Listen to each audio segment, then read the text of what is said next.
Hey, Mike with Nerd Problems Gaming here, the channel where we go through the good and bad of everything nerdy to make sure you spend your time on the best of the best. In today's video, we'll be doing a review on the game Cyber Shadow, so let's get into it. So Cyber Shadow is an action platforming game where you take on the role of a cybernetic ninja that's on a quest to save his master. And it's kind of like a futuristic, post-apocalyptic world where this professor is trying to save his dying daughter and unknowingly brings about the robot apocalypse. And again, like I mentioned, you play as a ninja who is trying to save the daughter who also happens to be the ninja master. And so the game is very similar to games from the past like Ninja Gaiden and Mega Man X, and I really enjoyed it. You start off pretty weak, and as you go throughout the game, you'll find various secrets and power-ups that improve your health and also your SP, which you can use for special abilities. And so again, you start off pretty weak, where you basically just have the ability to jump and use your sword. But then as you progress throughout the game, you'll learn new abilities where you're able to throw shurikens, perform a dash move where you slice across the screen, scaling from walls, unleashing fire blasts, powerful downward thrusts, and more. So I really enjoyed that progression system, and like I said, it really reminded me of old school Mega Man X games where you'd find these essence flasks that again could improve your hit points and your special abilities, kind of like finding heart tanks in Mega Man. But then again, it was also a lot like Ninja Gaiden where you had that sword, you had those additional abilities that you could unleash and throw shurikens as you went, but it was also a pretty cool cybernetic future setting as you went through the game. But another neat thing is that there was all kinds of different secrets hidden throughout the game. And so there's kind of an overworld map that you can go through and choose different stages, and it'll show you what percentage of secrets you found in those levels. And so that was really nice. Again, I'm kind of a completionist, so I like to find every little aspect of the game to fully power up my character. And so sometimes they're obvious secrets, and then others you're having to find secret walls, find hidden switches, and more, which was a lot of fun to go through and find those different secrets. Now the game is very challenging. Like I said, it did remind me of kind of an old school Mega Man X game where a lot of times you'll go maybe at one or two screens and die and hit a wall, right? Not know how to get past it. And then you'll go another screen or two and progressively getting further and further. But I think the game does a good job of hand-holding in a sense where you'll start off with pretty simplistic moves because you are limited in your capabilities. But as you progress further in the game, you're doing crazy dashes, flying across the screen, dodging spikes, dodging enemy bullets, and the list pretty much goes on. And you'll definitely need to fully utilize all of your powers if you hope to survive this game. Another thing that's really cool is you find these gems that you can use to power up the save points that you find throughout the game. And so there's little stations where you can kind of save your progress, so once you reach that checkpoint and you die, you'll just warp right back to that. But if you get enough of these points, you can actually upgrade these save points to fully restore your health. Sometimes they give you items, sometimes they fill your SP when you touch them. And so even if you're stuck on a part, you've maybe made it to a checkpoint, but you'll get a little bit more points as you go, and then you can upgrade that save point to again progress further in the game than maybe you could have earlier. A lot of times this would happen at boss fights as well, so as you're trying to learn the patterns and develop the skills to get past that boss, you're also earning these points that you can eventually upgrade that save point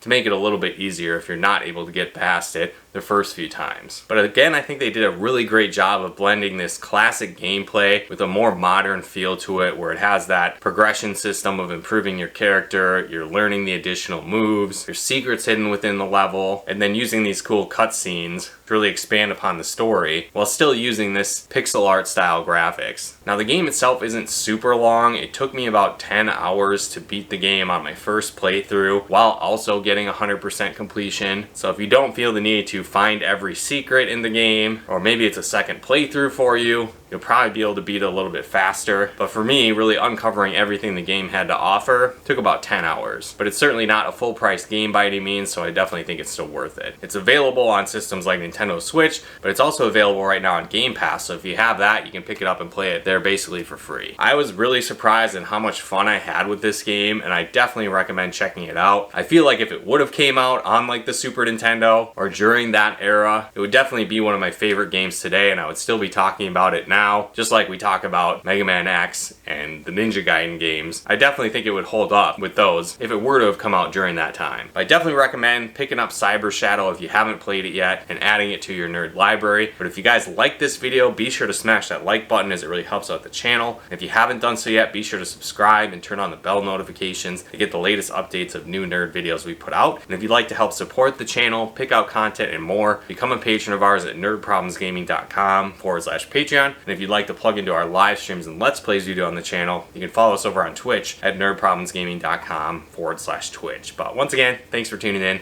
and we'll talk to you more soon.